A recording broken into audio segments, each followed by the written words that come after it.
किसी के मन की बातें पढ़ने के लिए आपको 3 तरीके पता होने चाहिए। ये तरीके सीखना बहुत महत्वपूर्ण है।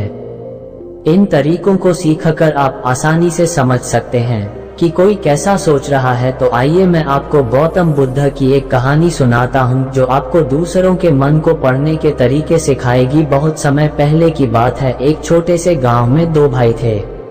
बड़े भाई अंधा था, इसलिए वह हमेशा घर पर ही रहता था और छोटे भाई खेती करता। हालांकि खेतों में बहुत सारे जानवर थे और उनके कारण पूरी कृषि बर्बाद हो रही थी। इससे छोटे भाई को बहुत परेशानी हो रही थी। फिर एक दिन उसे ख्याल आया कि वह अपने अंधे बड़े भाई की मदद क्यों नहीं लेता ताकि वह खेतों से जानवरों को भगा सके, क्योंकि उसका बड़ा भाई अंधा था। वह खेत में बैठकर जानवरों की आवाज सुनते ही उन्हें डरा सकता था। इस तरीके से हमारी कृषि बच सकती थी। इस सब कुछ सोचने के बाद उसने अपने खेत में एक छोटा सा झोपड़ा बनाया और अपने अंधे भाई को उसमें रखा। उसने उससे कहा, भाई अगर तुम किसी जानवर की आवाज सुनो तो जोर से चिल्लाओ और जानवर यहाँ से भाग जाएंगे। इससे हमारी फसलें बच जाएगी। बड़ा भाई अपने छोटे भाई के विचार से सहमत हो गया और खेत में बैठने लगा। जब कभी उसे किसी जानवर की आवाज सुनाई पड़ती वह तुरंत जोर से चिल्लाने लगता और जानवरों को डराकर भगा देता। वे कई दिनों तक यह अभ्यास जारी रखते हैं। एक दिन एक हिरन उनके खेत में दौड़ रहा था और खेत को तोड़कर भाग गया। हालांकि एक राजा भी वहां था। बुद्ध की कहानियां जो हिरन की पीछा कर रहा था। राजा का ध्यान अंधे भाई पर गया और उनसे पूछा, क्या तुमने यहाँ एक हिरन देखा है? जवाब में अंधे भाई ने कहा, मैं अंधा हूँ, मैं कैसे हिरन देख सकता हूँ, पर मैं तुम्हें इतना बता सकता हूँ कि मेरी खेत से जो जानवर भाग गया है वह आपकी पीछा करने लायक नहीं है। आप अपना समय बर्बाद कर रहे हैं। उस अंधे के शब्दों से चौंका हुआ था।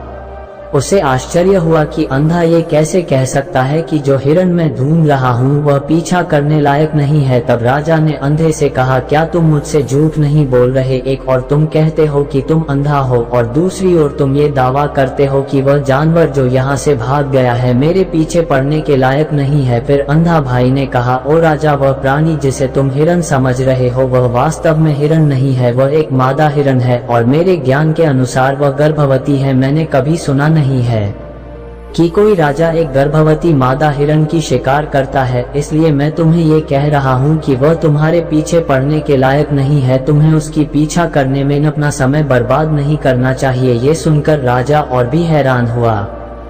उसे समझ में नहीं आया कि अंधा ये कैसे जान सकता है कि वह गर्भवती मादा हिरन है। उसने सोचा कि कैसे एक अंधा ये जान सकता है मैं जिस हिरन की शिकार कर रहा हूँ वह क्या गर्भवती है या नहीं। इस अद्भुत अंधे का इतना आत्मविश्वास के साथ कैसे कह सकता है? इसलिए मुझे इसे जांच करना होगा। इसलिए राजा ने सत्यता जानने का निश्चय किया और अपने कमांडर से कहा, कमांडर, मुझे चाहिए कि वह प्राणी जिंदा रहे क्योंकि मुझे जांच करना है कि यह वाकई एक गर्भवती मादा हिरन है। यह अंधा आदमी इतनी आत्मविश्वास के साथ कह रहा है और मुझे ये सुनिश्चित करना है। जाओ और जांच की क्या वह एक गर्भवती मादा हिरन है। राजा के आदेश पर कमांडरों ने हिरन को पा करने के लिए चला गया। कुछ समय बाद जब वह लौटे तो राजा से कहा, राजा, यह अंधा आदमी पूरी तरह से सही कह रहा है। वह वाकई एक गर्भवती मादा हिरन है।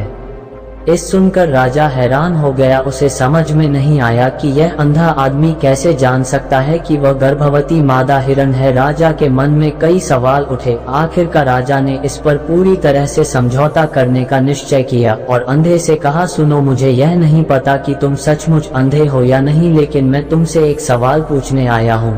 मन की बातों को पढ़ने की कला, अंधे की परीक्षा।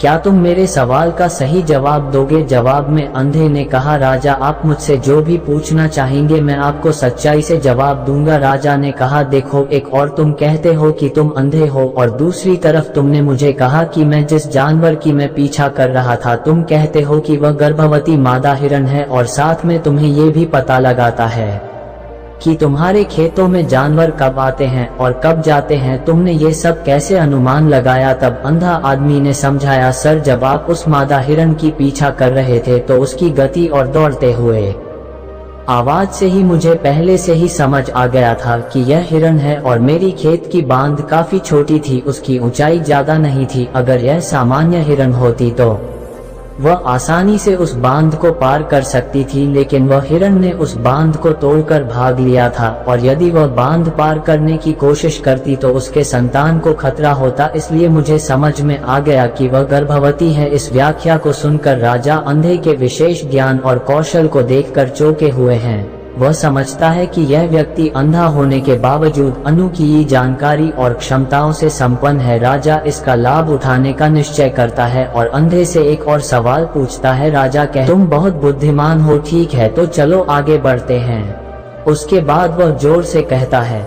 एक और सवाल का सही जवाब दो और मैं तुम्हें यहाँ से जाने दूंगा। राजा फिर पूछता है, मुझे बताओ, क्या मैं सचमुच मेरे पिता का बेटा हूँ या किसी और का? इस पर अंधा आदमी उत्तर देता है, ओ राजा, इससे तुम्हारा क्या लेना देना है?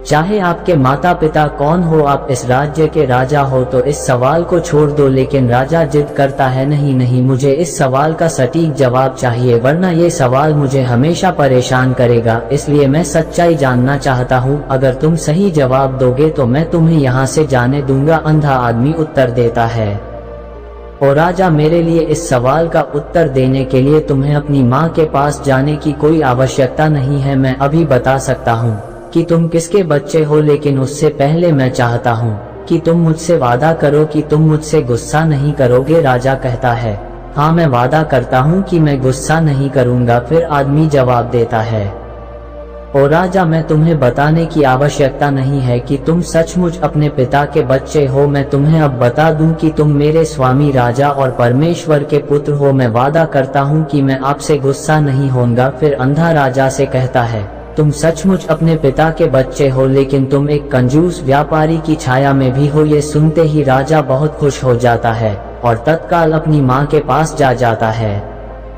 उससे कहता है, माँ, कृपया मुझे सच बताओ, क्या मैं सचमुच अपने पिता का बच्चा हूँ या किसी अन्य का? अगर तुम मुझे सच नहीं बताओगी तो मैं यहाँ ही अपनी जान दे दूंगा। मुझे सच बताओ, क्या है? राजा की माँ कहती है, पुत्र, तुम सचमुच अपने पिता का बच्चा है, लेकिन तुम एक कंजूस व्यापारी की छाया में भी हो। जब मैं नहाकर अपनी आवश्यकता अनुसार देख रही थी तो मैंने तुम्हारी ऊपर कंजूस व्यापारी की छाया देखी। यह सुनते ही राजा बहुत खुश हो जाता है और तत्काल ही अंधे के पास लौटता उससे पूछता है, तुमने कैसे जान लिया कि मेरी ऊपर कंजूस व्यापारी की छाया थी? अंधा जवाब देता है, ओ राजा, आप मुझसे कई सवाल पूछते हैं और मैंने सभी के सही उत्तर दिए हैं। अगर आप कोई अन्य राजा होते तो मैंने अब तक कई पुरस्कार प्राप्त कर लिए होते, लेकिन आपने मुझे कुछ नहीं दिया।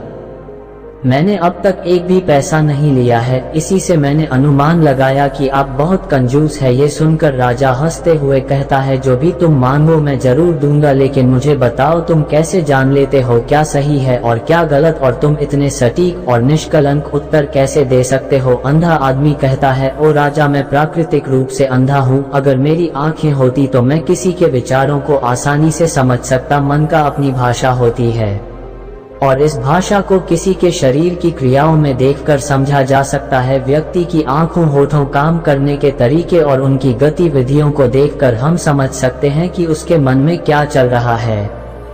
इस पर आधारित हम किसी की विचारों को जान सकते हैं, लेकिन मैं अंधा हूँ, इसलिए मुझे क्रियाओं के माध्यम से जानना पड़ता है। अगर मुझे कुछ जानना होता है तो मैं अगले व्यक्ति को कार्य सौंपना पड़ता है, देखना होगा कि वह कैसे काम करता है और उसके आधार पर मैं समझ सकता हूँ कि उसके मन में क्या चल रहा है। इस सुनते हुए राजा पूछता है, क्या इसका मतलब है कि मैं भी किसी के विचारों को जान सकता हूँ? इस पर अंधा आदमी कहता है, बिल्कुल, आप भी किसी के विचारों को समझ सकते हैं।